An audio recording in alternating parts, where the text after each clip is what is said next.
Bruce Coleman, our speaker for tonight. Or shall I say Bruce Coleman? Professor Coleman, a kid from Cleveland, was hothoused in his architectural education at Cornell University, a graduate of the class of '67, and has been a faculty member here at the school since 1976. And as many of you know, he's been teaching in the area of building technology and architectural design, but many here probably don't know that Professor Coleman started the initial computational courses in 1982 and was the leading figure in establishing the first computer lab back then for the school. And it was all done through his application to win an $800,000 grant from IBM rather, and SOM. Well, he went to SOM actually and learned a lot about the software and hardware that we needed, and it was Werner Seligmann in his initiative to begin this process by sending Bruce to SOM, and it really was a milestone in the whole curriculum here at SU. And what we now take as sort of commonplace, our computer lab, was really quite a unique thing. Remember, in 1982, students were still drafting ink on Mylar and so forth. And Werner Seligmann, the subject of tonight's talk, the architecture of Werner Seligmann. Werner was always a little bit hesitant about what computer-aided design could do. Production drawings, yes, perhaps, but could the inner eye really work the same on the computer screen as it does with the pencil in your hand on top of paper? So, but despite his hesitancy, he decided to send Bruce to discover the worth of this demon device. And it was Bruce who really set the school into at least the latter half of the 20th century and into the 21st century. So it's an enormous effort on the part of Professor Coleman, and to be given great credit for it. Bruce also spent 6 years in our Florence program, where I know by visiting him, he was about the happiest I've ever seen him in the 40 years that we know each other. And he loved teaching there. He knew the lessons of the peninsula, loved the students, couldn't get enough of the field trips. He did one additional very important thing. He organized all of our handwritten notes and articles and maps with notes on it for all of the field trips into a database, an online system now that we have as a great archive. So anybody here as a student that hasn't gone, those notes that are handouts are all be given great credit to Professor Coleman. And I trust that Bruce and his wife Linda will honor the memory of those years in Florence with a great deal of reverence. Finally, this evening lecture is about the work of Werner Seligmann. Now, if Palladio had his Vincenzo Scamozzi as his right-hand man, Seligmann had his Bruce Coleman. There's no doubt about that. Bruce joined Werner's office in 1969, a couple of years after graduating from Cornell. Spent 10 years in Werner's office, the last 5 of which it was only Werner and Bruce. And I know firsthand because I worked a bit in the office. And while Werner was running around teaching at Cornell or Harvard, or to New York City at meetings with the urban design, the New York City Urban Development Corporation or other clients, it was Coleman, who really held down the office. And it was Professor Coleman who had the unique ability to decipher Dean Seligmann's miniature handwriting. It was really a very cryptic kind of way of writing. Bruce understood it. It was hieroglyphics to the rest of us.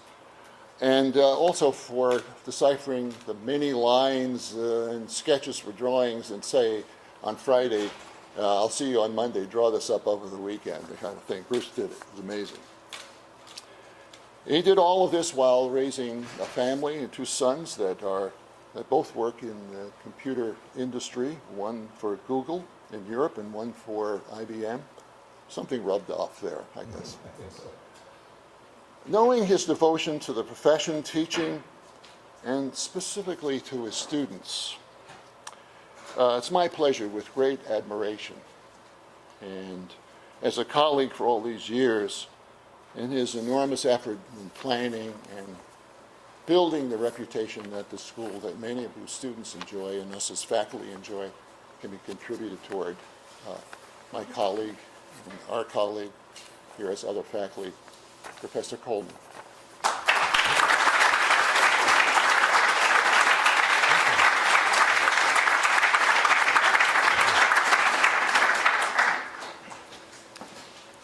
I somehow feel like we should go have drinks and look at drawings and enjoy each other's companies. It is really heartwarming to see so many familiar faces who have come from such a long way to be here today. I'm very much honored. This is a moment that's been probably way too long in coming, but it's here, so we try to make it worth your while. I have to do the Academy Awards thing because I feel it's really important to give proper thanks to a lot of people. Indeed, I have to thank my wife first, and in spite of the fact that she's not here, it would not have been possible, and she's put up not only with me, but the sort of Seligmann effect for a very long time. You know what that's like. I know what that's like. Linda knows what that's like. It is not easy. It is not easy. I do thank Art for his kind remarks. I thank a lot of people who worked very hard to make the exhibition and this whole event happen. I thank Dean Speaks for actually saying yes, and saying yes rapidly and enthusiastically. It's refreshing, having been through so many years of someone saying no, to find someone who says yes. And we should do this, and we should support it, and we should make it happen, and it's happened. I have to thank Katrin, who's worked really, really hard to keep all of this together and to keep my blood pressure somewhere within reason. There's a huge exhibition committee which has worked really, really hard to make this happen, particularly Suresh for keeping the bits and pieces in order, and to Alan Smart, who's not here, but he designed the exhibition and had all of the frames and everything fabricated and made it all happen and put it all together, and it looks fabulous. I have to thank John in the shop because he made the fiberglass cases for the models, which we otherwise wouldn't have. Special collections at Syracuse University, which sort of guards everything in it like Fort Knox. When you go there, it's like going into another world, and everything that's there seems to be made of gold, and you have to wear white gloves, and you can only look at certain things at certain times, and so on. But Nicolette of Special Collections has been more than generous in allowing us to finally get at the stuff in the warehouse. It took me 14 years to get into the warehouse to see where the stuff really is, and to select the material which is on display for you. I thank all of the speakers who are going to be here with us tomorrow and that are here today. And of course, Jean for being so supportive and so free and open with resources and her time, and making drawings available that otherwise you would never see. So thank you to all of them. Let me go back an image and see if we can get it on the screen. If you're a student, and probably if you're a faculty member here, or were, at some time, at least in the modern world, you probably typed into a Google workspace, love Google, you probably typed in something like top schools of architecture and see what pops up. And something like this pops up. And you look at that list and you go down there and number 6, it says Syracuse, which is really nice. If you type in top universities, you would find Syracuse down at 61. And so how is it that the School of Architecture manages to pull off the kind of remarkable feat of being ranked in the top 10, in the top 5, number 2 for a while, year after year after year? And it's been the work of many people over a very long time, but we are here tonight to sort of honor the presence of the person who launched it, I think, and basically built this school. Werner Seligmann is an architect and an educator. There are many people, who, and myself included, who consider that perhaps his greatest construct was in fact the school. We'll talk about that much more tomorrow, which is about the pedagogy and the teaching and how this school came to be the school that it is. So embedded in your DNA in some way, embedded in the curriculum, embedded in the faculty that are here, and in a way embedded in you as students. You are descendants of something that happened a while back, and it made a very special place in all places in the world right here in Syracuse. So my title is really The Architecture of Werner Seligmann. This is something that, of course, I know very well, having worked so long in the office and having spent the last 14 years sort of researching. A process that's taken much too long, but the end is in sight, I think. And I sort of subtitled it The Texas Ranger in Upstate New York.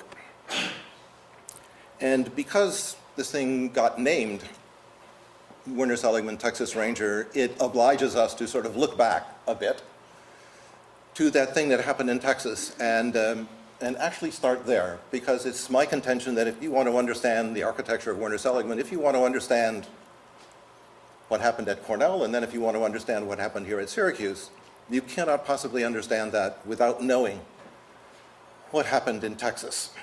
For a very brief period of time, something really quite spectacular happened.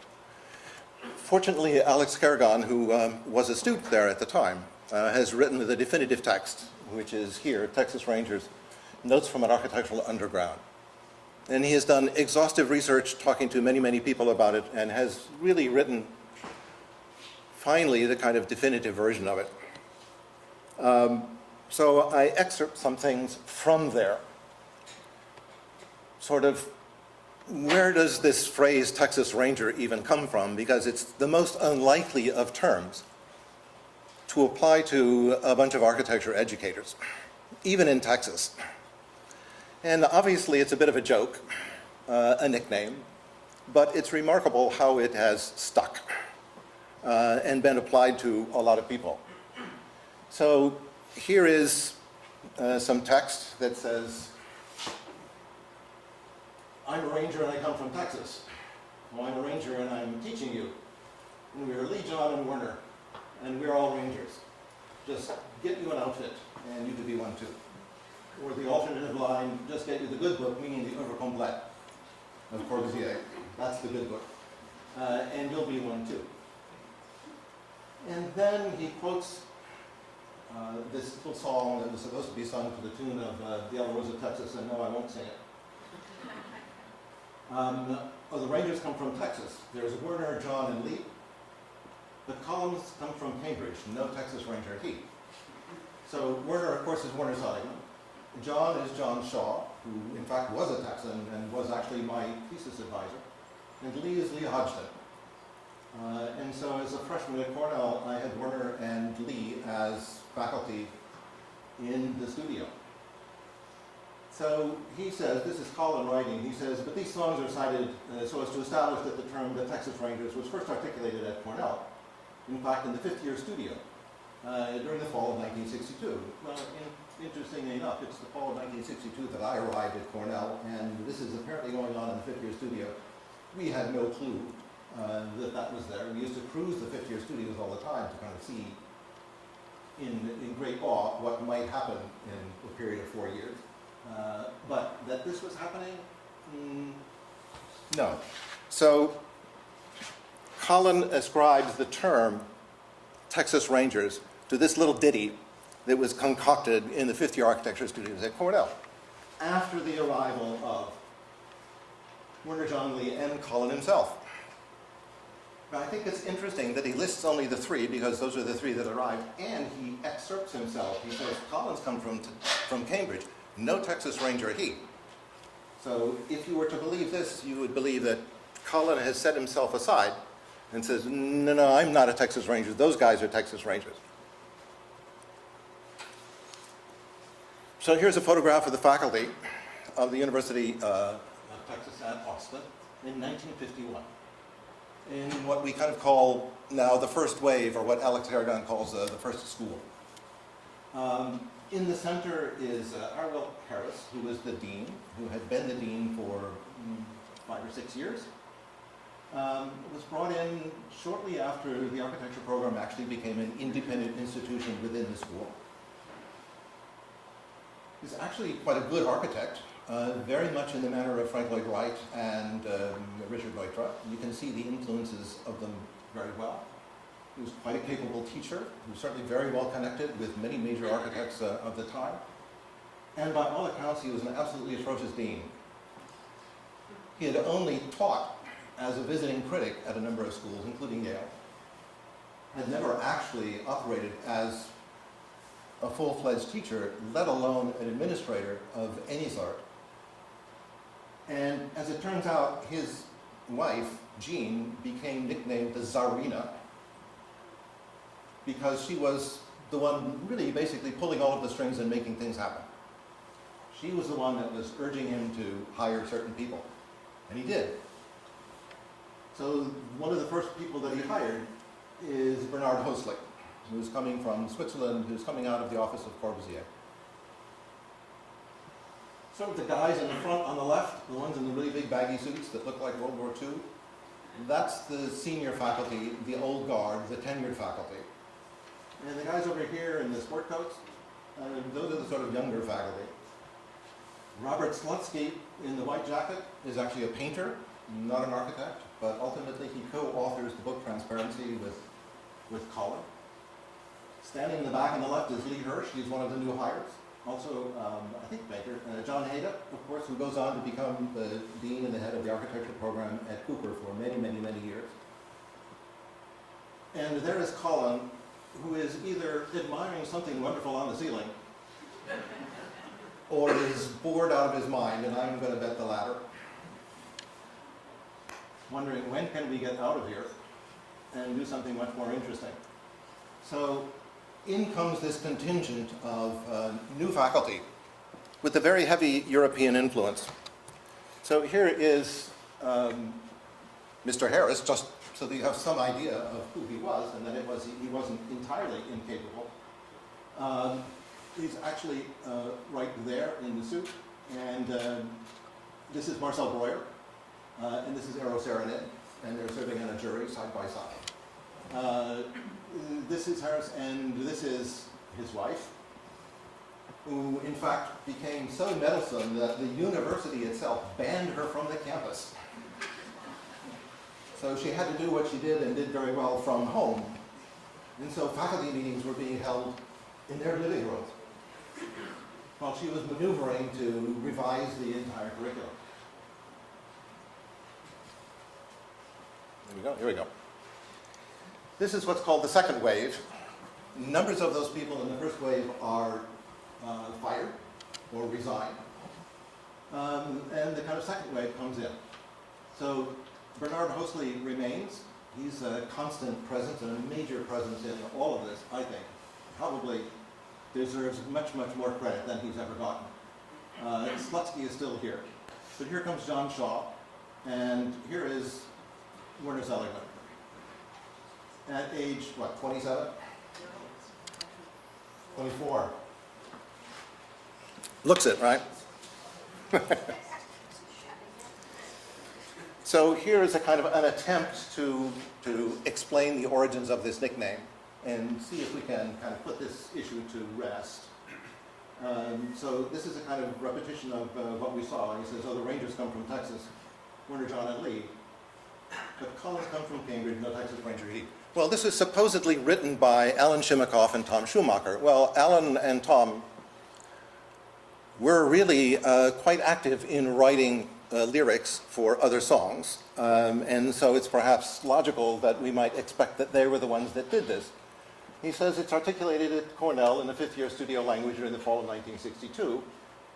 And he says, by either Chimica or Schumacher. So I know Alan very well, and I sent him a note last week, and I said, Alan, what's the story? And this is what Alan sends back. And he says, neither Schumacher nor I had anything to do with that song. It's like, whoa, there's a surprise. He says, it was one of Colin's fantasies. And then he really slams and says, inept lyrics he wrote and ascribed to Tom and me for the credibility of association with the true masters. No ego here, of course. He says, I think it was one of Colin's later publications in As I Was Saying, and indeed in As I Was Saying, he recounts this whole story and he lays this entire thing on Alan and Tom Schumacher. So Alan sends me the little booklet called Defrosted Architecture, which is a song book, and here's just one page of the lyrics, and you're supposed to sing this, and they all had to do with things going on in the studio. But so you can decide for yourself whether Alan Chimica or Tom Schumacher are responsible for this little ditty that says Texas Rangers, or whether it was an invention of Colin's. It may very well be that it's both, that the actual lyrics might very well have been written by Colin, but it really was in the language of the studio that they came to name these people and nickname these people the Texas Rangers as a kind of slam in a way, but also as a kind of acknowledgement of the strength, the power that was arriving in their midst. And the irony, of course, is that the fifth-year students, those were the guys on the way out. I was the guy in the freshman studio that was on the way in. I arrived thinking I had done my homework and knew what I was getting into, but I happened to walk into the freshman studio, and there was Werner, and there was John, and there was Lee, and they turned the school upside down. Within 6 weeks, our 62 students dropped by a third. And all of this is sort of written in male gender because the faculty was basically all male and the students were basically all male. Certainly at Texas they were, and in fact in my freshman year, out of 62 there were 3 women. 2 of them didn't last 6 weeks. And I'm not surprised what a pounding and beating they took at the hands of people who sat around them, which I can honestly say wasn't me. But it was pretty rough going. And the third one, Christy Grigsby, actually did graduate. She went to Chicago, went to SOM, and with 2 years she quit because it was such a male bastion. She realized she was never going to get out of the drafting room. That was going to be the end of it. So she quit. And she married another student of ours who was also working at SOM. So with all of that, here is Coleman's little thesis about all of this that tries to make sense of it. That the Texas Rangers launched a kind of new method of thinking about architecture and particularly teaching architecture based on the belief that there were indeed certain principles about modern architecture, despite the incredible variety of it, but there were principles that did exist, that could be found, that could be understood, that could be analyzed, and, most importantly of all, that could be taught. And with that, you had the beginnings of a new curriculum that tried to, in fact, simply put into action exactly that. All of these people, at the end of a very short period of about 4 years, either resigned or were dismissed. Essentially, Harris himself left, and when you read the chart, you realize that one of the old guard became the kind of interim acting director. And so there was a big purge. It essentially meant that the senior faculty were never going to have these guys as tenured faculty. And so they simply up and left, and the so-called diaspora took place, and some of them went to Virginia, and some of them went to New York, and some of them went to Ithaca, and to various places around the United States. And because of that comes this sort of spreading of the gospel, if you will, to various places. Of the 8 members of the Texas Rangers, if we lump all of them together and consider that they are all Texas Rangers, which I'm willing to do, it's only Werner that maintains a lifelong practice of architecture. In fact, he was practicing architecture almost before he graduated, and certainly before he had a license. He was out there building and entering competitions as a student and building. So he opens his office in 1961 and is basically practicing right up to the end. There are others of the Texas Rangers who built something, but a building here, a building there, a remodeling here, but not much. We don't expect Colin to do that because Colin's not an architect. We don't expect Slutsky to do it because he's a painter. But the others might very well have, but for whatever reason, chose not to. Werner, throughout his entire life, chose to both teach and practice. And so there's a fundamental linkage that one can make, I think, between what is being taught in the studio and how the school itself is being formulated and the architecture that is being made. So I think we need to look to his architecture to sort of figure out what some of that's all about. So in my years of doing it and my years of studying it and trying to figure out some of it, looking back over all of that time, here's just a series of characteristics of things that one could read in the sort of gospel of the Texas Rangers, if you like, but also begin to appear very much in his architecture. Absolutely a commitment to the tenets of modernist architecture. No question about it. This was the kind of missionary zeal. You almost have to remember that in '76, when he arrives here at Dean and when I arrive and start to teach, there were actually 2 members of the faculty here who were indeed French and had gone to the École des Beaux-Arts. And so that kind of tradition of the École des Beaux-Arts was deeply embedded in the DNA of this school and many schools. So to come roaring in and saying, no, no, no, we are interested in, committed to, and only willing to entertain ideas that we can consider modern architecture. Obviously, a close link between function, which is defined here in a rather utilitarian way, and form. The beginnings of the recognition of building typology. This is something that is very big in Europe and still continues to be. Seligmann works begin to show an interest in typological constructs. An explicit demonstration of the use of modern building materials and assembly techniques. It's often passed over in looking at his work, but how you built, how you fabricated, how you assembled, how things were made, what new techniques might be out there that one might be able to use in some way, pushing the manufacturers and fabricators to be able to make things that they might otherwise not be willing to make, was always part of the practice. It's part of what drove us crazy, but it was always part of the practice. The formation of an architecture based heavily on precedent. This was definitely a part of the mix, no question about it. The early work references the modern masters Corbusier, Mies, and Wright very, very heavily, and in particular, and almost a near total rejection of more historic precedent until about 1976, which is really, I think, the transition year. Postmodernism makes its way. Michael Graves comes to Cornell and delivers a lecture in the bullpen. Colin and Werner are sitting in the front row, and here is Michael Graves suddenly unleashing the first images of postmodernism. And basically, he was talking to Colin and talking to Werner to try to, in a sense, defend abandoning modernism and moving in another direction. It was a kind of very telling moment at the time. Obviously, a conviction that architecture is spatially based, that's there throughout. Initially, the use of spatial ambiguity, but as things go on, the spatial definition becomes much more rigorous. An obsession with light and shadow.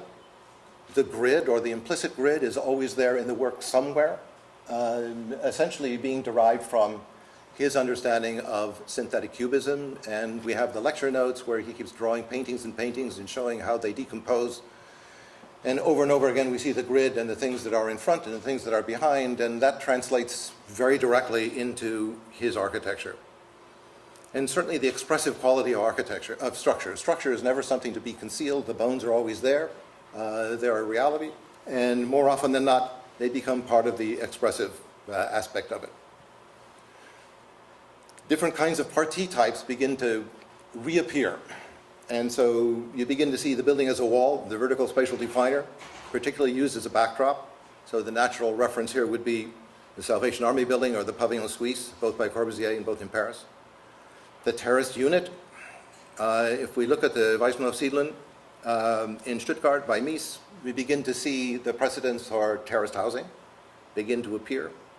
The pavilion appears a lot. So we could clearly say Mies van der Rohe and the pavilion. But one could also say the Maison Domino as a kind of precedent. The pavilion set within the walled garden. We probably would have to look at a number of Mies projects like the Lange House and the House with Three Courts, but you will see on the exhibit models that demonstrate that diagram actually in place and actually being built. And then interesting diversions or excursions into the masters, Mies, Wright, and Corbusier, particularly Wright and Corbusier. Sometimes one at a time, and you can look at the entire thing and say, gee, it looks an awful lot like Corb, or it looks an awful lot like Wright, and sometimes in really interesting combinations. Development strategies, and that's the last of the text, so I won't bore you with this anymore, but these are the ideas that permeate all of the architecture that you see here. A simple plan diagram. Over and over and over again, he would draw the diagram as a plan. There are pages and pages and pages of partie diagrams. Most of them not much bigger than that. But the development ideas become extremely rich. So it's never merely a kind of pour water on it and grow the walls and turn it into a piece of architecture. Additional layers and layers and layers of ideas have to come into play, and that happens during the development game. There look to be some apparently casual or what one would call romantic compositions, but in fact there's always a kind of rigorous underpinning for them. Very often the presence of the Promenade Architecturale. Certainly complex three-dimensional views. He had an absolutely uncanny ability to look at a plan and look at sections and know that if I stood here and looked obliquely up on the diagonal, I would see this and this and this and this. Or I couldn't see what I want to see. Those drawings were almost never made, but he understood it in his head. When he would make the kind of quick perspective, you would see, oh yes, you realize that that little thing that's just buried in the ceiling, in fact, is visible from the street through that window. It's like, how do you do that? How do you do that? And it's imagining the entire building full-fledged in the head. It's being able to walk through the building in your mind, which he could do. It was also a matter of drawing it and drawing it and drawing it again. There were always people that would be stopping in the office to want to sort of take a peek under the hood and see what are you working on, what's happening. And instead of just getting out the drawings and showing them, he would sit down with a yellow trace and he would draw it. Part of it was showing off because he could draw really well. No harm in that. But part of it was working through it again, working through it again, working through it again, over and over and over again. And it was never the same exact way twice. It was always literally believing that somewhere around the corner there might be a better solution. And for someone who was incredibly inventive, a scheme a minute, look at a project of a student, lay the trace over it, and it could be like this. Or it could be like that, or it could be like something else. And in 5 minutes, you had 5 schemes sitting in front of you, and the student typically said, no, no, no, I just want one. Just fix it, please. And his point was not to draw up any of the things that he drew. The point was, there are many alternatives. Here are some. Start the pump going, and you take it from there. We see examples of the building as a shell, particularly use of veneer materials, and really that comes out of those kind of basic cube exercises that if you were a freshman then, or in fact if you were a freshman here for many, many years, if you've been through the Richard Rosa machine, then you know what that's like. Cubes and cubes and cubes. I forgot to include it. I have mine from 1962. It's still there. And it's not just a cube with slots in it. It's actually much more complex than that. That was always stage 3. Stage 1 was the generator of planes. Stage 2 was the shell. And stage 3 is what happens when you put them together. And so the tectonics of construction. All right, let's look at some architecture. We are obviously up here in Syracuse. And down at the southern end of Skaneateles Lake, there are actually 3 things that he built very early in his career. And another one much later down in here. Ithaca has fallen off the bottom of the screen there. Sorry about that. So here's number 1.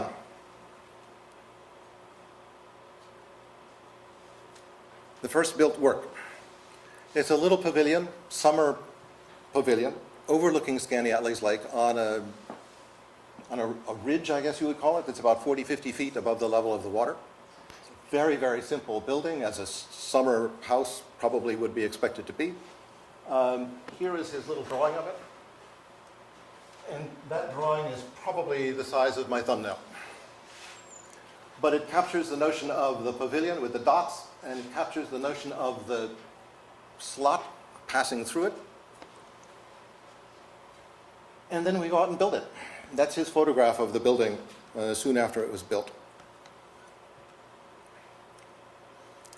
And we are right there on the edge of Skaneateles Lake. Beautiful, beautiful site.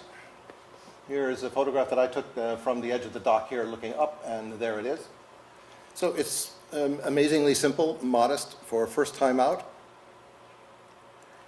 The two photographs on the top right are his original photographs of it, where we see the frame expressed, the infill in white, the window frames in red. It's all been repainted sort of Adirondack-y colors, which is a little bit unfortunate, but you get the general idea. The spatial transparency slot is still very much there. We turn right around and he begins to work soon after graduation for the local architecture firm here, Sargent, Webster, Crenshaw, and Foley. We used to say Foley. Sargent was known as Doc Sargent around here, and Doc Sargent was the dean of this school for many, many, many years. And in fact, if you were a really good student and you were really lucky, Doc Sargent would tap you and you could come to work for him in the office out on Erie Boulevard. They did schools and things of that sort, government work. They had offices in Syracuse and Albany and I think in Washington, D.C. And they landed a contract to do a number of schools for the city of Corning. So Werner is sent off to do the schools and work on them, and in doing so apparently runs into an executive with Corning Glass, which begins to make sense because Corning Glass is right up here. And he builds a little house for them. Right now it's right next to Corning Community College, which was not there at the time. So here it is in the woods. And here it was as a new building, first built. The beginnings of the forest around it, but actually it has a clear view out over the valley. In fact, this is Werner sitting right here in the sunken living room. I love this sunken living room, right? I have one in my house. Wouldn't be a 1960s house if it didn't have a sunken living room in it.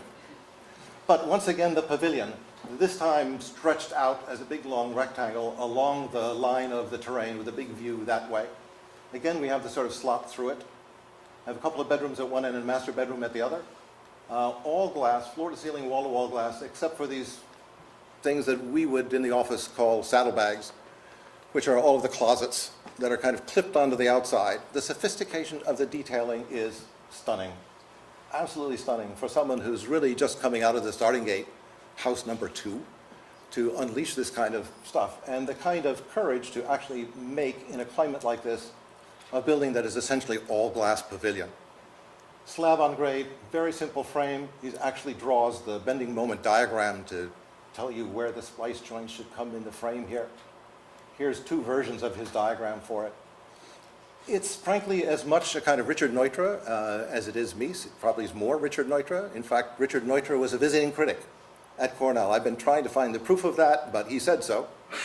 And actually, he said he was quite disappointed because Neutra seemed to be much more obsessed with how things would photograph than how things actually were.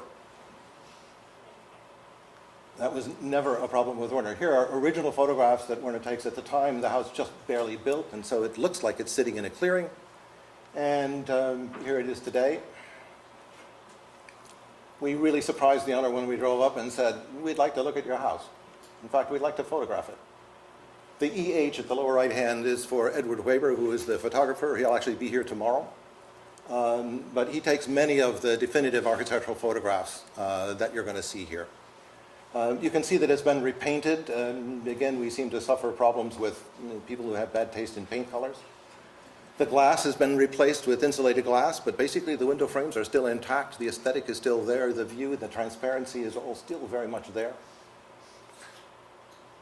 we move on to the third one, which is much nearby. In fact, it's about a 15-minute drive from here in Fayetteville. So we are right up here somewhere.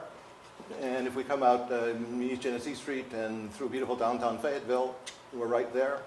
And there it is. This is the Melkor House. It took a long time to sort of find this one. And I was, in fact, quite amazed that in the entire time that I knew Werner, which was more than 30 years, at no time did he ever say, let's go look at the Melkor House and see how it's doing. And in fact, the one in Corning, we went by Corning on the way to Olean, I don't know how many times, to projects down in Olean, and never once did he say, oh, let's stop at the Bradley House and see how it's doing. It's like it never existed, dropped off the back end of the map. So it took some doing to sort of track these down and even find where they are, and then sort of go out and say, hey, Mr. Owner, we'd like to photograph your house. This one was built for a guy who turns out to be a minister at Hendricks Chapel, and about the least likely, at least I don't know Mr. Melkor, so what do I know? But it would seem like the least likely candidate for the kind of architecture that he's going to get. So there it is, and there it is.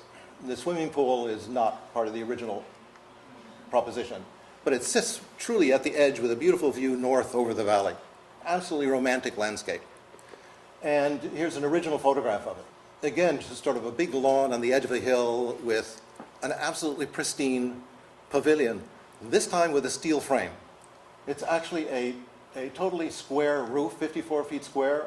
The owner loaned me the working drawings, so I've scanned them all and have them, even the previous schemes for it, which I won't show you because you wouldn't believe it.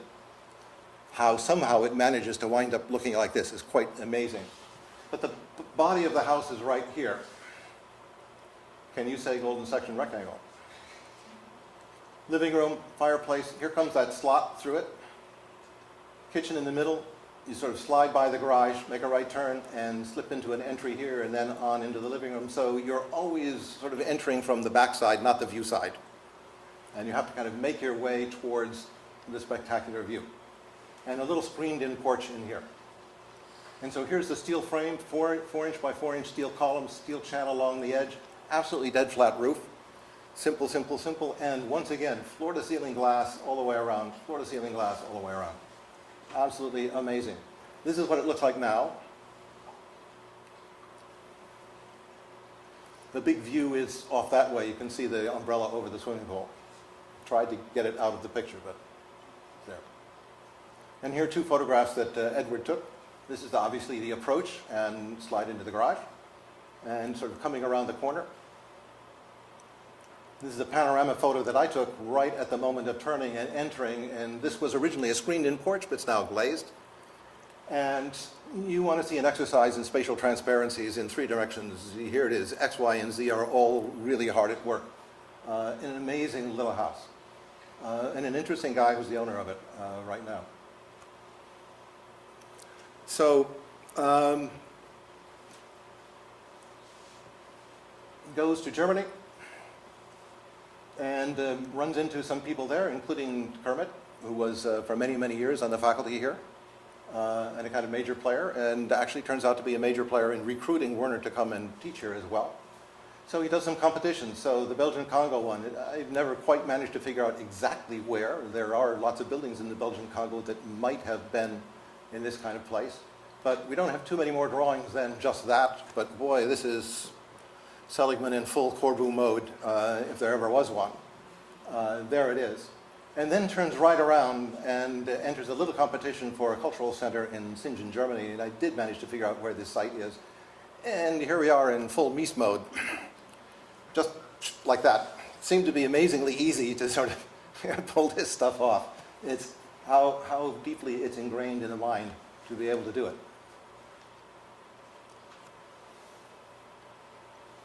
He enters a competition, again with 2 other people, for Nordweststadt in Germany. And the actual end of it is sort of right in here. In fact, here is where it goes. So this is all housing, and basically low-cost housing. And so we can see where all of that stuff comes from. But I think it's amazing to sort of say, ooh, where did that stuff come from? Because this is sort of one-story mat housing, which is, of course, going to come back in Ithaca to become a huge, huge issue. So trying to move along fairly quickly here because there's so much.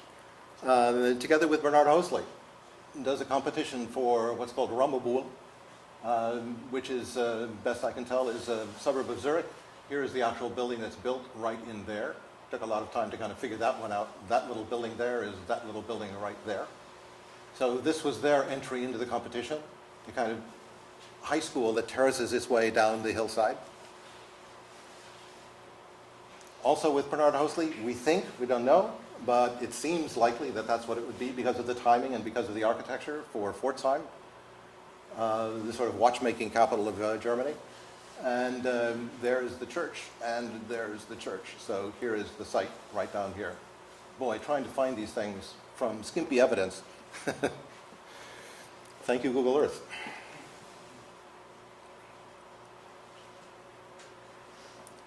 And then once Texas and overseas and all of that is kind of done with and settles at Cornell and settles down in Cortland and opens his office in 1961, which is when things really begin to get more serious and more productive. So this is the house that was Jeannie's parents, that became the office ultimately in which Werner's personal office was and still is. And next door, there's a little house behind it that at one point was the office, but builds this little building out in front. This is the interior of it, which was the drafting room. This is a little wood frame building that is 23 feet by 23 feet on the inside, which just happens to be perfect dimension for a two-car garage. It was actually listed, I'm told, on the tax rolls as a two-car garage. But it was the office. This is the back side, which is 3 bays. And on the front side, the street side, it's not 3 bays, but 2, so that you can actually put a garage door in it. And if you were to drive by now, you would see 2 garage doors. And it's been converted into a garage. Every single square inch of the interior was lined with homosote so that the entire thing was a pin-up space.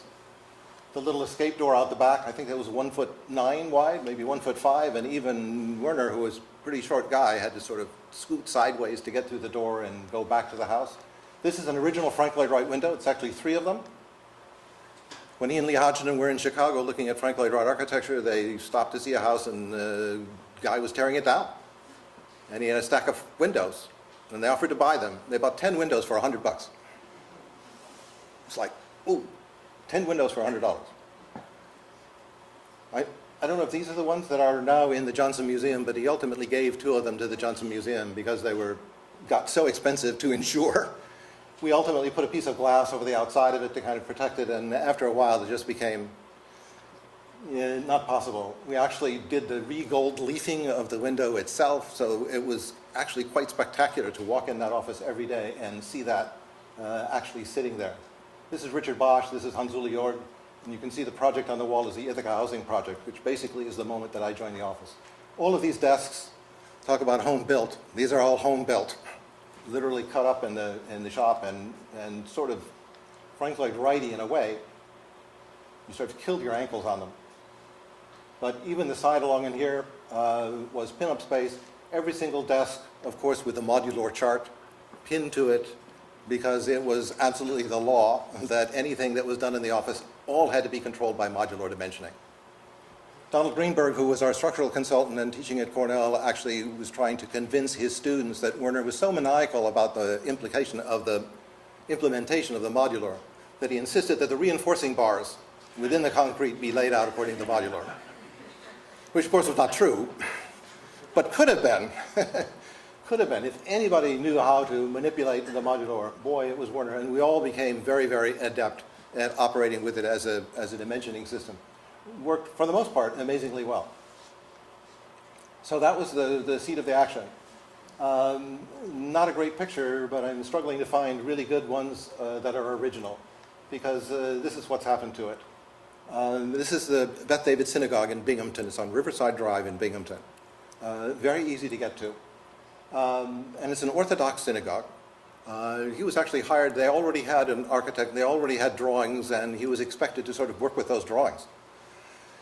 So it went through change after change after change, and model after model after model. I think I counted something like 5 different models of 5 different schemes, and I have documents of basically all of the schemes that he drew up for it. It was a long, long process to get to this point where The base of it is concrete block, and that's the secular portions of the synagogue. And sitting up on the top, on what was imagined as a roof garden, is the sanctuary. So the difference between the secular and the sacred is actually made quite simple and quite manifest here.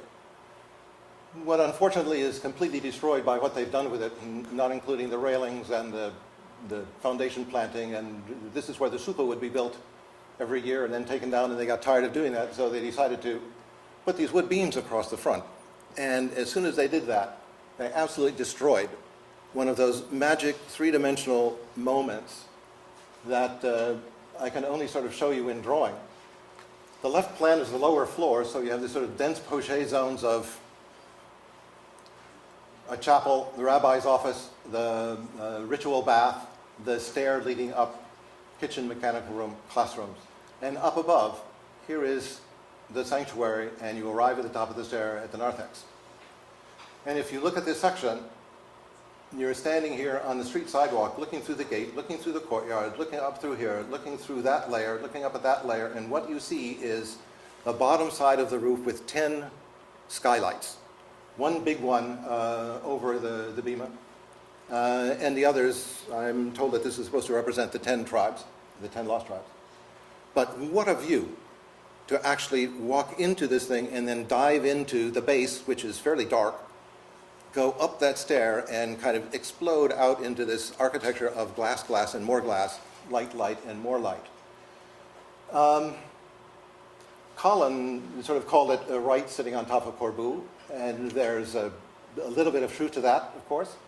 But in fact, it was not his initial conception or original sketches. And when I asked him about it, he opened, guess what, the Œuvre Complète to the preliminary scheme for Villa Shodan and says, there it is. I would never in a million years have guessed that that was the precedent. It sure looks much more like Frank Lloyd Wright landed on top of Corbu. But here is the roof garden, here is the parasol over the top, the sort of open architecture versus closed architecture, one sitting on top of the other, in tightly locked together spatially. It's all there. It's kind of amazing. This is a little chapel, and it had a little skylight up in here, and he put one of the Frank Lloyd Wright windows into there, which is nice. The entry courtyard into the stair, a kind of original black and white version of the stair, just with light coming from a skylight above, arriving at the narthex on the top, and then turning into the sanctuary. This is a sort of recent version where it's been carpeted and spiffed up, and also air-conditioned, which has totally ruined some of the lighting conditions that are in it. But you can see this kind of, you could get a glimpse of this from the street and see something magic happening inside this.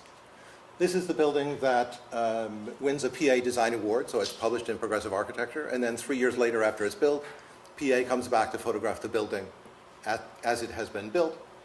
And I think it's fair to say this is what launches his career and puts him a little bit more in the public eye. This is sort of what it is today. This is kind of sort of what it was. So it maintains a really tough exterior in this suburban neighborhood. Robert Stern selects it as one of the entries into 40 under 40, meaning 40 architects under the age of 40, which means Bob Stern thinks this is an up-and-coming person here, published here. Actually, it later gets published in Progressive Architecture. That's not the building, unfortunately, but at least it gets prominent coverage. We go back to the houses, and actually the one we're trying to get to is right down here. But in the drawings in the office, there was this drawing lurking around. I could never find any other drawings. There didn't seem to be any plans for it, any other elevations for it. It looks like a clipping from a working drawing or a design development drawing. No photographs that I've ever managed to find of this building, but we knew the name of it was the Wickwire House. And driving down this road to get to here, looking up in here and seeing something about that was just not quite right. And I realized that the existing roof profile was this little dotted line right there. And that, in fact, this is what this was supposed to be. And I'm going to, I think, reasonably conclude that because it wasn't built that way, he didn't want to photograph it, didn't want to record it, basically never lists it in all of the lists of projects that he's done. It's a kind of invisible project. There are more than one of them. And when I talked to the woman who lives there, she said, oh, it was too fussy, which probably means too expensive. But if we stay in the same place and we get down to here, then things change considerably. This is known to us as the Melkor House, now owned by Biddle, or it's basically in the same family. They originally had this kind of rather nondescript house built, I think, by Anton Egner, who's an architect in Ithaca. And he's hired to do an addition of a kind of reading room, little library, outdoor study place, a place to sit and view the lake in a way that this just doesn't seem to support. So talk about full Frank Lloyd Wright mode, here it comes. In a way that one has to believe that Frank Lloyd Wright would actually drool over if he could see it. So here it is today, and again, here is photographs by Edward Weber. Once again, it has one of these little pop-up clear-story windows, and once again, he put a Frank Lloyd Wright window in there. Then later, shall we say, former employees went back and rescued it. Because they thought it was sort of maybe too much for the owner to actually appreciate. I'm not sure that that's entirely true, but that's the story. So here come the trellises and the notching walls and the kind of hard surface to the street and the open view to the lake. And again, really, really quite nice. Should have been published much, much more than it ever was, but it's a wonderful little jewel. And while it's a private house, you can certainly drive right down here and walk around and see it, and it's amazingly accessible. I've flipped it upside down because very late in his life, he's actually asked to come back and add another bedroom, and so he proposes this, but that doesn't get built. But this is the kind of complete sort of composition of it. In fact, if you look at Bernard Hosley's definitive book, Architecturlehren, the architectural lessons that he produces, basically is his entire teaching experience, most of it, of course, in Zurich. The first chapter and the first design exercise is based on this building. And in fact, the opening chapter is written by Werner, trying to say something about the connection to Texas. There are a whole series of urban design projects. This one is done as a kind of faculty-student operation in which Colin is a major player, Werner, Jerry Wells, and others who remain unnamed. I have to ask Jerry about that. And a number of students, including people that we come to know very well, including Wayne Copper and Fred Coder and Franz Oswald, and the entire exhibition organized by Stephen Peterson, and the graphics by Klaus Herdig. So all of these, to those of us in the kind of Cornell family, are very, very familiar names. This is one of the few things that Colin actually puts his hand to and actually works really hard to design and say, this is what it could be.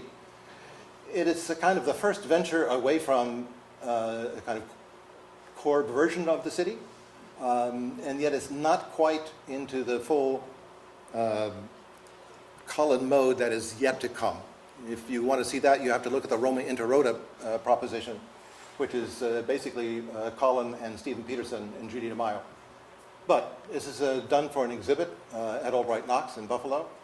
And certainly there's heavy-duty core overtones in here, but it's a much, much more spatial proposition than any core architecture would ever have produced, I think. So it's already the beginnings of the criticism. For many years, Werner was the urban design consultant to the city of Binghamton. And while we didn't design actually much there that got built, we did something. Most of this was trying to get other architects to do things in a much more informed way. And so here's just one version of endless numbers of drawings and plans and plans and plans of the city. This drawing is about 8 or 9 feet long, and the model in the office that was about 12 feet long. And of course, pieces get taken out and other pieces get putting in, so it keeps getting revised and revised and revised. Ultimately, it gets shipped off to Binghamton, and I have no idea what's happened to it. It sort of disappeared. But one of the things he does is trigger a competition. He becomes the professional advisor to the competition. He has as one of his jurors Bernard Hosley, interestingly enough. And here is the winner for it. Here is Binghamton shortly after the war. I'm sorry, this is an awful plan, and I have yet to sort of figure out who's actually responsible for it, what name I attach to it, but they actually commissioned a kind of urban design proposal, which basically proposes to blow out much of the fabric of the city and replace it with trees, trees, and more trees, and spot buildings in between. And so they actually start to do that. They actually take a street which runs all the way down, and they bend it around and begin to start a kind of some version of what someone imagined as a kind of inner loop in order to open up things here. But they also doubled the size of the cloverleaf. They ran the highway all along the edge of the river, which separates the city from ever contacting the river. And here it is after urban renewal is underway, but nothing has been built, as happened in so many cities. And I remember Werner looking at this sort of comparison between these things and saying that it's amazing what the Luftwaffe and the Allies managed to do to Europe, we managed to do to our own cities, and that it had a disturbing resemblance to Stuttgart after the war. This is Seligmann's commentary on what we have managed to do, which is to destroy more than we've managed to build. And what we've built doesn't warrant looking at it. Here's actually this building that actually does get built. And I show you this because right down there is the little synagogue that we just saw.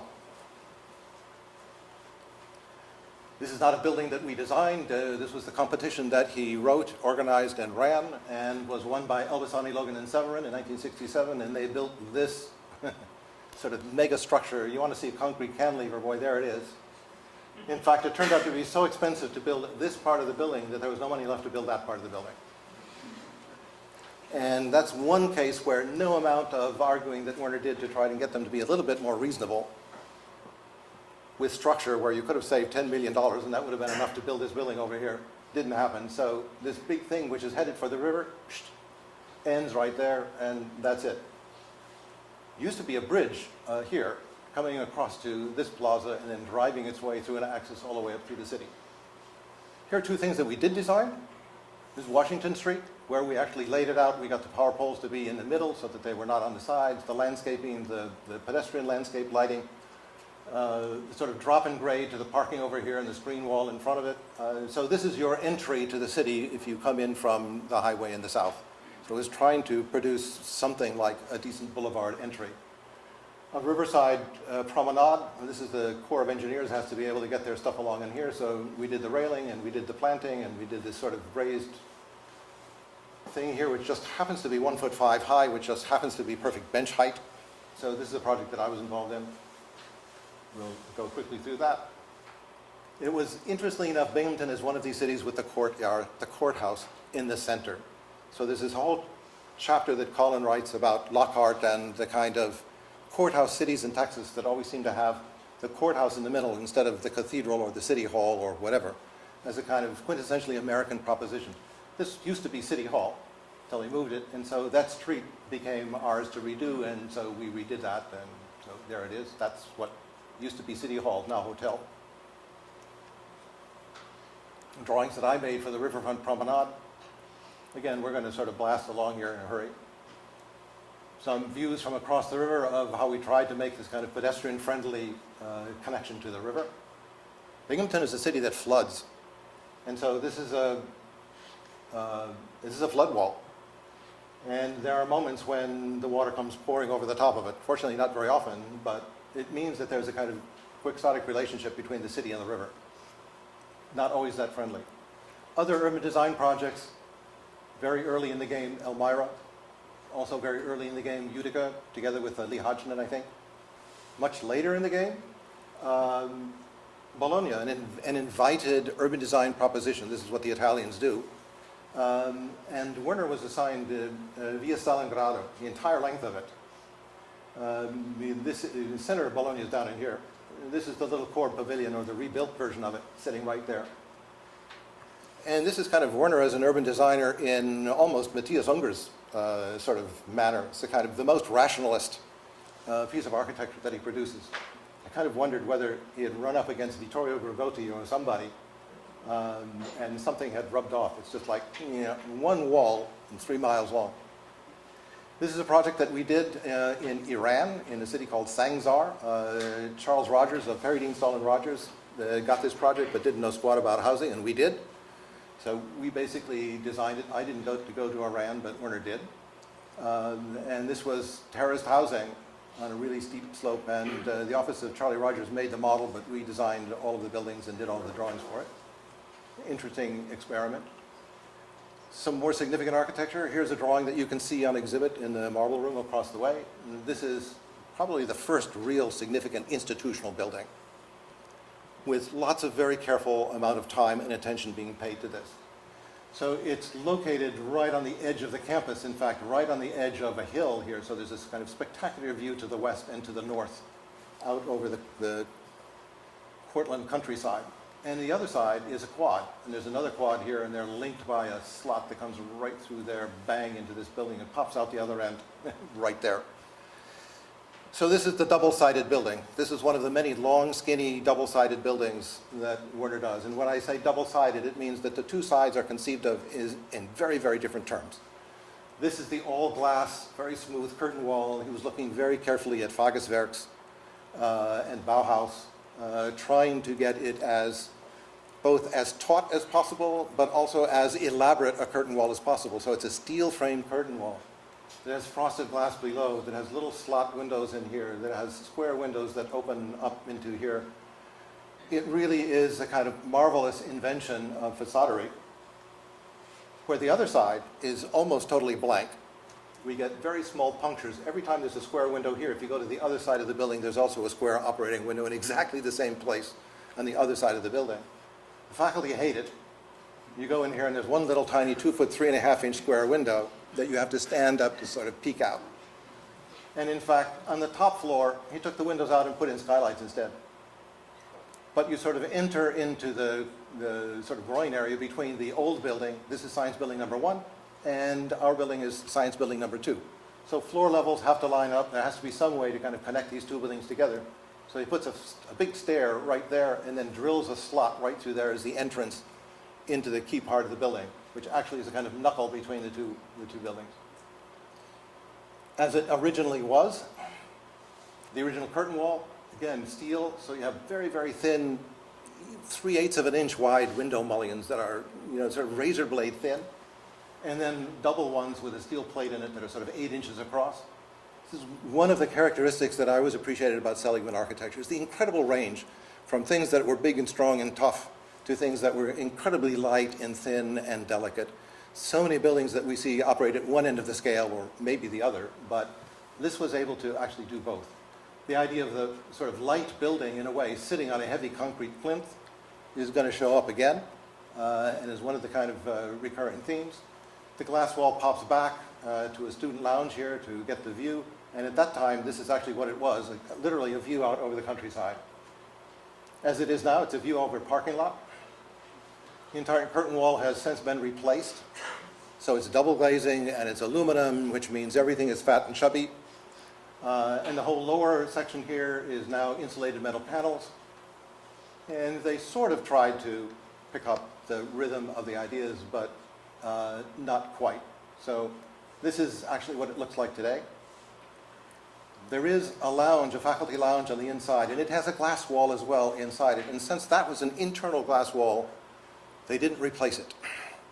So if you want to see what the glass curtain wall actually was, you have to go inside. You have to find this room on the ground floor and look at this internal glass wall. It's actually all of the steel detailing of the original curtain wall still very much in place. And you can stand and look at that wall, and then you can look at that wall, and you can sort of make the comparison very easily. So here's what it is today. The one on the left is as it was, so you can see down below, light is coming in through the frosted glass down below. Here comes the horizontal slot of operating windows. Each one of these is an operator. Boom, gone. Didn't quite get it, unfortunately. Here's a student lounge, which is a kind of exercise in concrete. This was the first building for the State University of New York that was what they would call an unfinished building, meaning it didn't have drop ceilings in it, finished ceilings. And that meant that all of the concrete structure was on display, all of the electrical, all the plumbing, all of the ductwork in the building was all very much on display. And Werner thought that was actually great because it was an industrial aesthetic. It's a laboratory building. And in fact, when he went looking for a drinking fountain, he kept rejecting all of these things in the catalogs as being too nice. He finally found one that you would expect to find in a factory somewhere, It was the most homely white porcelain thing with a great big faucet over the top. Just perfect. It looked like it came right out of a factory, which is basically sort of what it did. All of the lighting that was picked for it was industrial lighting. They have since, in fact, put in the suspended ceiling in the hallway.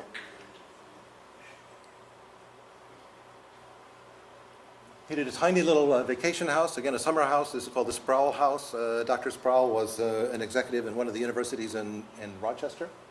Werner was always fascinated with this sort of exercise by Corbusier, where he's building out of logs. And so there's a whole contingent of Werner's work that I sort of call the rustic buildings, where he switches the vocabulary and is actually using telephone poles for roof beams, actually using telephone poles for columns, is actually finishing the entire interior in plywood and the entire exterior in plywood. It's really a kind of nice weekend camp to come out to the lake. Unfortunately, it was bought by a computer science professor at Cornell, who hired Anton Egner to come up and convert it into a year-round house, and they decided that it would be better to tear it down and build it, and so it's gone. So I was in Italy, and fortunately, Edward came up and actually photographed it before it disappeared, and we lost it. So, I mean, you can see these furnishings are maybe not what you might choose. It wouldn't be what I would choose. But you get some idea of this kind of continuous strip window running all the way along the side, looking out over this sort of spectacular view over Cayuga Lake. Really nice. And based on the science building in Portland, he's hired to do a dormitory up on Racket Lake in the Adirondacks. The State University of New York runs a camp called Huntington Camp. And over here is, it's not really an island, it's a peninsula, but the only way to get to it is over the water. And so building on something like that is a real problem. How in the world do you even get this stuff there? And so it was one of what was supposed to become more of these kind of camps. Right here, this building right here, is this guy right there. This is Will Durant's original cabin that he builds for himself. And this is what sets the so-called Adirondack architecture thing in motion. It is covered in birch bark, which is illegal to do today. There are antlers hoofs inside for coat racks and so on. The whole kind of literature of this stuff is on full display, and it's parked right there. And so we're building right on the edge of the water. Now, this is a camp that has 12 little rooms in it, so it's a small building. But the real trick was, how in the world do you build in this kind of climate where you can't get to it? So the way it's done, you wait for winter because the ice is 4 feet thick. Then you sort of plow a road across the ice, and you drag everything on skids across, and you store it, and you wait for spring, and then you build.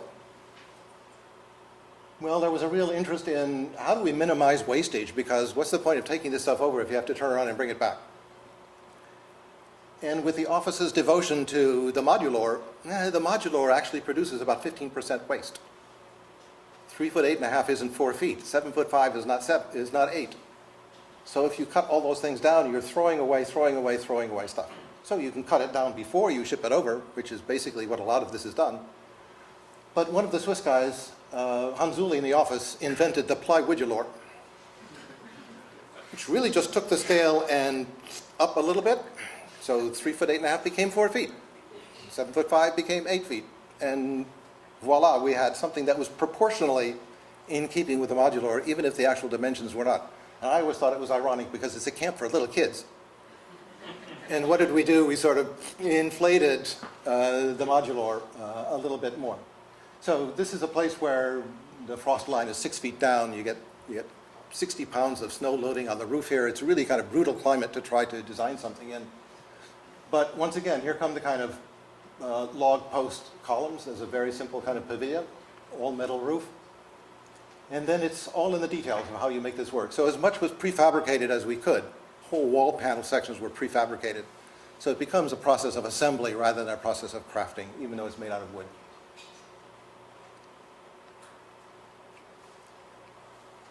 The synagogue in Cortland. There's probably not 80 families left, are there? 40? 30? 30. This was the synagogue in Cortland to which Werner and his family belonged. So this is following on the synagogue in Cortland. It has a relatively similar program, a little bit smaller, and it has a whole lot smaller budget.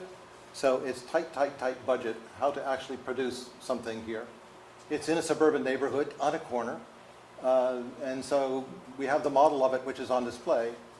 But this is one of these projects that becomes the garden wall scheme, where the garden wall makes its way all the way around here. It was supposed to make its way around the garden itself, comes along the edge of the sanctuary, and then continues out here, and at the last moment sort of gets bent out to sort of have a receiving view of the side of the sanctuary. So the spaces out here and the spaces in here were every bit as important as the rooms on the inside. It's a simple, simple, simple little building, relatively inexpensive to make, and this is basically one of these cases where you put all of the eggs in one basket and that's the room. In fact, it's not only the room, it's that wall. And I have all of the drawings that were the preliminary schemes for it, something like 20 preliminary schemes. Of course, Werner said that he agreed to contribute his time to the building of the synagogue as his contribution to it, but he couldn't afford to give the time of his staff or the time of his consultants. That actually cost him hard cash. So in fact, as I look at all of these preliminary schemes, none of them are in Werner's hand. And the ink drawings are clearly not drawn by Werner, I can tell.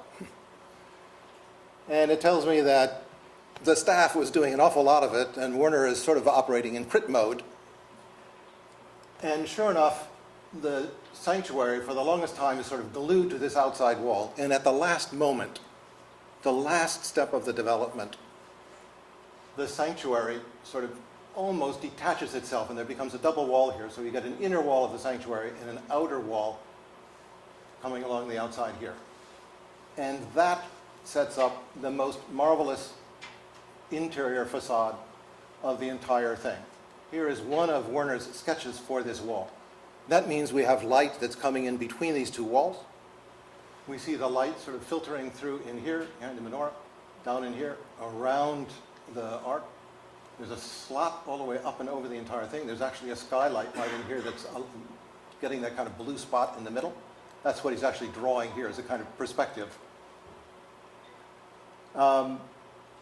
And what I think is probably one of the most exquisite and maybe even sublime moments in all of the architecture that he makes. And it's parked in that one room in this little building down in Cortland. It's absolutely amazing.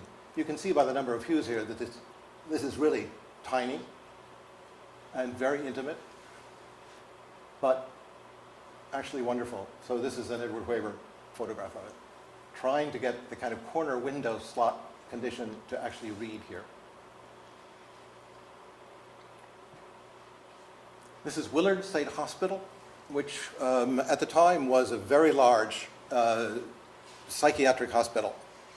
And Werner was hired to actually do two buildings. One of them here is the administration building to sort of signal to the world the new face of psychiatric care in New York, which was actually in a very, very bad state at the time. And these kinds of institutions were in large part responsible for the kind of horrific conditions that psychiatric patients lived in. So they were trying to signal a new world, a new regime, new architecture, administration building as the first building that you see when you drive in here. And then later, there are drawings of this that are on display. Later, he does a rehabilitation center. There's a model of that which is on display as well. That one didn't get built. Richard Nixon canceled all of the funds for rehabilitation centers in the United States. So here's this building. It's a kind of shoebox, but it's all done in porcelain, white porcelain enamel. It's kind of pristine little box sitting on top of, again, the kind of concrete plinth and down below, with a causeway that rides up to an enormous entry penetration through the whole thing. So this is kind of the approach view. Here comes the concrete plinth. This is the entry box. The program said 600 square feet for the entry. That was it, and they wouldn't allow you to deviate from that more than plus or minus something like 5%. So you take this glass wall and you push it back in. You go to the other side and you take that glass wall and you push it in. And it didn't say you couldn't make a two-story entry. It just said 600 square feet. So if you take a tape measure and measure the actual size between the glass wall and the glass wall, it's exactly 600 square feet. It's also 2 stories high, and it's also a view that you get from the back, walking up, looking right straight through this building and out over the countryside. And here's the kind of approach view of it. And this photograph of the stair, which is now sort of badly mangled, is a photograph that I've come to love very much and think represents in many ways some of the most exquisite kind of compositional effects, if you will, that Werner could conjure up. It really is almost a kind of cubism piece of work here. Here's the Rehabilitation Center, which is a kind of very large building that was on the books and came right up to the end and was within weeks of finishing and going out to bid and was terminated, killed. Really unfortunate because it had the potential to launch his career up to the kind of next level of public prominence because it was by far the biggest building that we had done to date. So you can take a look at the model, which was built by Mike Dolinsky, who now lives in Como in Italy. And it's one of the few buildings, interestingly enough, that Werner never lists a precedent for. When you sort of read through the lectures, his notes, his inscrutable notes, there's building that he wants to talk about, and then comes the precedents. So always the precedents, until it comes to the rehab center and it's blank. Never manages to list one. You can imagine them, but it's interesting that he never actually cites one. A little house we did for Carl Sagan, didn't get built. Carl Sagan was a neighbor of mine, so his wife Linda, my wife Linda, both had children at the same time, got to know each other, and the next thing you know, we're having dinner in Carl Sagan's house. And then comes the Cosmos television series and big bucks, and he wants to build a new house. Little historical society in Cortland that we built. And the big one, again, I'm going to try and speed up here because it's been much too long. Ithaca Scattered Site Housing by UDC over here, and then ultimately Center Ithaca in downtown. So this is the terrace housing scheme. Was over $6 million worth of housing. At the time, by far the biggest project in the office, and it's what brought me to the office to work. It's the first project that I actually began to work on. Precedents here, Siedler Holland, and even Villa d'Este. First kind of sketch. Werner's original sketches from the field walking around the site. And then freehand drawings trying to work out the section because the sloping site was critical to the success of all of this. Here's the last version of the site plan, and we can compare that to what actually got built.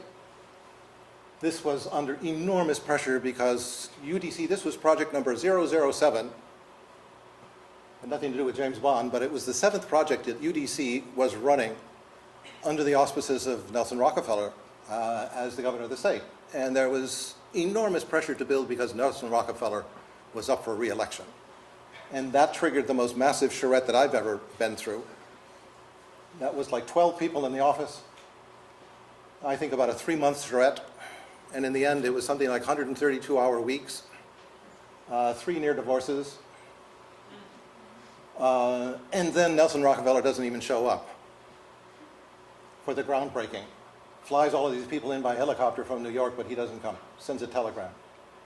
So the original version, this is a drawing that I made of the kind of last version of how this building at the top of the hill would turn out. And then what was to be stick-built, but ultimately was prefabricated, units down below. Kind of massive transformation to try to keep the spirit of the project in place, but actually build it by a radically different mechanism. So drawings that I made about the design and construction of the building at the top of the hill, which was an interesting project of construction. Don Greenberg, as the structural engineer, working really hard on this one. As it originally was, I refuse to show you photographs of as it is. We went there to photograph it with Edward and myself, and Edward Weber's driving, and we drove onto the site, and it was one of the very few times that I came very close to being absolutely physically nauseous and said, "Get me out of here." I spent 3 years of my life on this project, and I'll be goddamned if it's going to turn out this way. I refuse to even have it photographed. He snuck back and photographed it, but the world will never see them, I assure him. So this is what it was. Here's the downhill side, here's the uphill side. So again, the kind of long, skinny building with the two-faced facade kind of proposition.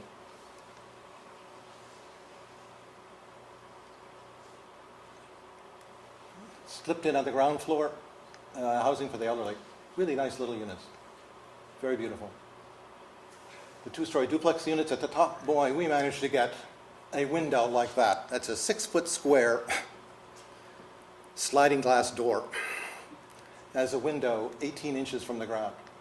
They wouldn't let us do 7'5", of course. The code was 7'6", so that's the best we could do. So these are actually 7'6" ceiling heights. After that, UDC disallowed 7'6" ceiling heights. Had to be 8 foot.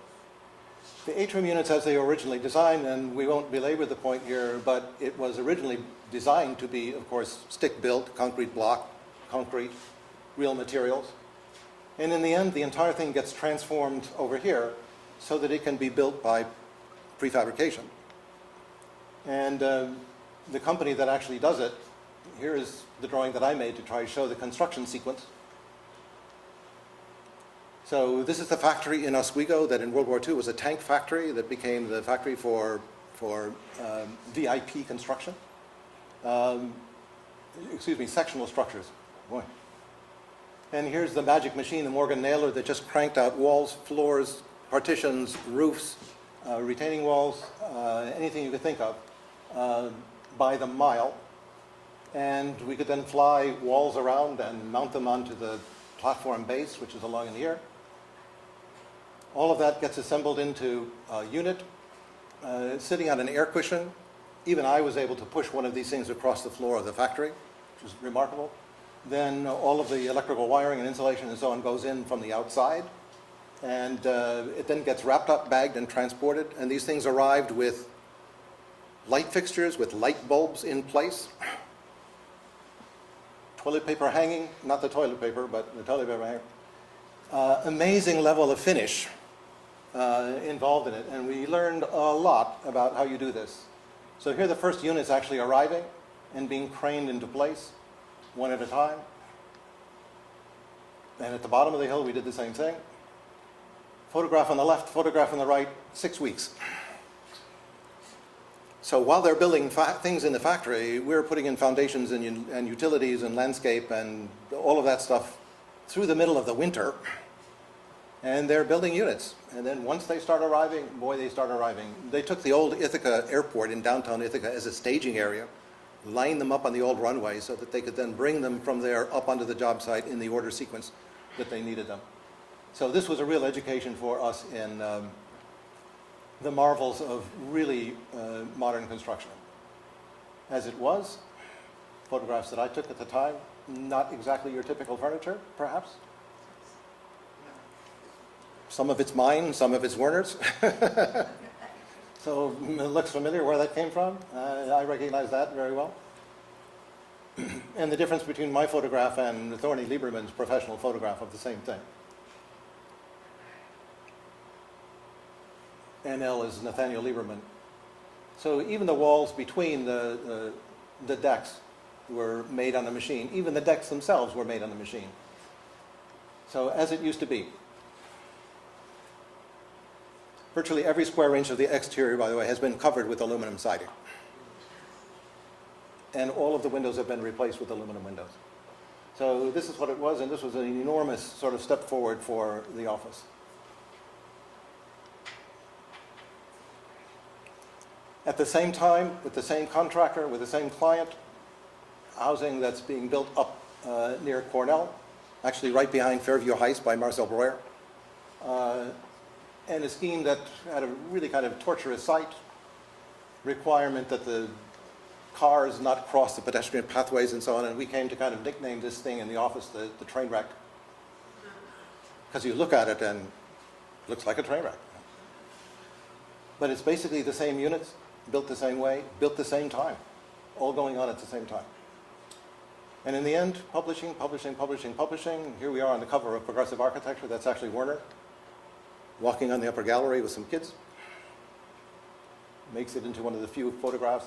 It was exhibited at the Museum of Modern Art, so it's part of the permanent collection of MoMA, published in Architecture d'aujourd'hui, published in the Japanese magazines. It led to another project, which we thought, boy, this is really going to be great because we can capitalize on everything that we know. And this was Menands, which is a suburb of Albany, except it was too close to Albany, and the powers that be managed to put the kibosh on it, and so it died right at that stage. A little house for the Rozewskis. In fact, version 2, version 3, version 4, version 5. Right? You've worked on, what, 4, I think? That one. Right? A variation of that one. Never happened. Project that we were hired to do for, in addition to a synagogue in Rochester. They had an architect but didn't like what he produced, so we produced this, and then they wanted us to use that guy as the consulting engineers, and we refused, and so we walked away from the project. Enter into the Marlborough Elderly Housing Competition. Tried to take a stab at Roosevelt Island. That's as far as it got. Historic preservation, restoration of a fire station in Cortland. The first fire station built after horse-drawn fire carriages. And the fire engines were literally falling through the floor.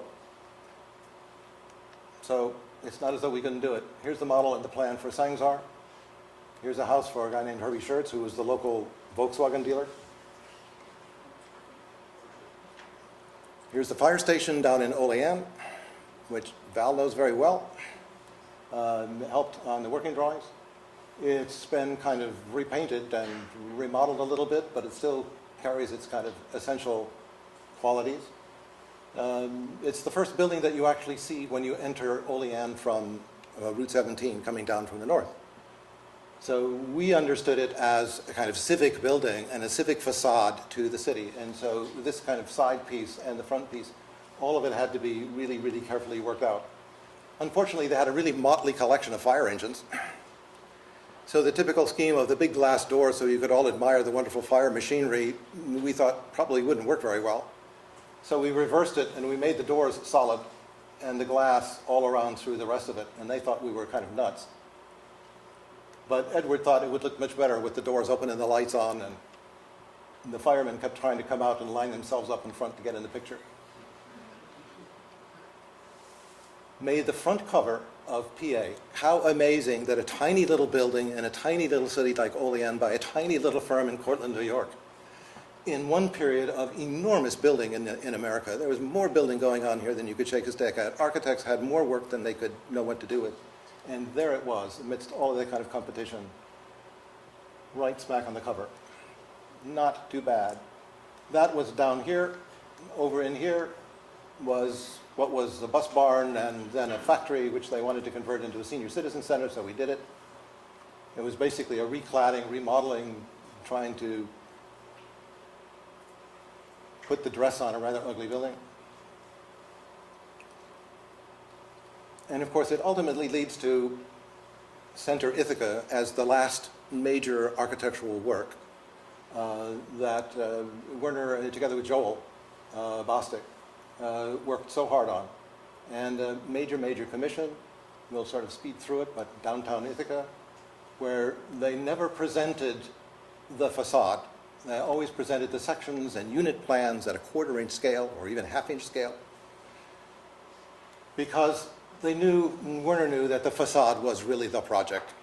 And he didn't want to have the kind of artist rendering of some not very well thought out version of it. It needed to be really, really, really good. So there were drawings of this that were 8, 9, 10 feet long, hanging in the office, version 1, version 2, version 23, on and on, all drawn by hand. And at the time, here we are fully into postmodern. So I had great hopes that this might be a kind of answer to the postmodern dilemma. And in some ways it does. Managed to put that on the cover of Progressive Architecture as well, as it initially was. We'll skip over all of this. Competitions, and I'm going to try and finish this off very quickly here. Once he becomes dean, and is investing so much time in the school here, it was not at all uncommon to be here at 11 o'clock at night on a Friday and find Werner in the studio giving crits. That's what it was like for me when I went to school, when design was 5 afternoons a week for 5 years. And 11 o'clock at night, those guys would be setting up the slide projectors. That was absolutely normal fare. And he treated the school in exactly the same way, with an extraordinary amount of energy that was being poured into it. And so the projects, the commissions really kind of disappeared, and it became, let's do competitions where we can actually do it here. We'll assemble a team of faculty and students, and we'll just do it. And so each one of these, this is probably the last one that is actually coming out of the office that's done with Joel Wastic and himself.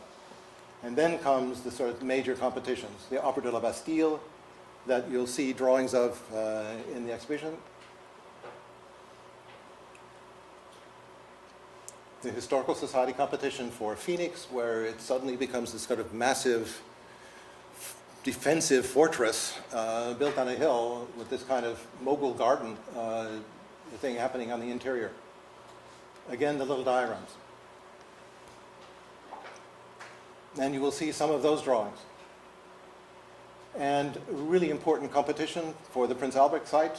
This was the Prince Albert Palais. This was the palace that was the headquarters of the SD during the Second World War, meaning all of the underground chambers became the torture chambers. So for Seligmann, who was a captive of the Nazis, who lost his mother to the Nazis in Ravensbrück, spends basically time in a version of a camp himself.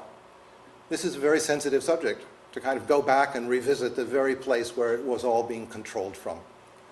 And so the commission was not to build a monument and not to build a memorial. Berlin has lots of those. This was to try to attempt to build a place of sort of delight and relief and escape. So it became a big garden. And he was looking at books of Poussin paintings, and he was looking at Boutte-Chaumont in Paris as examples. This is the Martin Gropius building right here, and the Berlin Wall ran right across the top, as it still was very much in place. So you'll see these drawings as well, attempts to try to capture the kind of romantic spirit infused in the rigor of the plan. It was always difficult to know just how do we draw these things.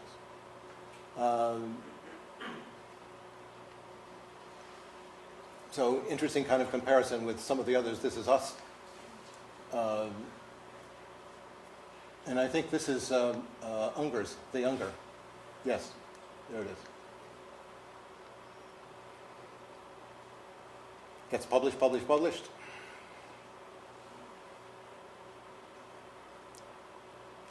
And again, the kind of Arizona competition, incredible sections drawn through it here. Basically all drawn mostly freehand.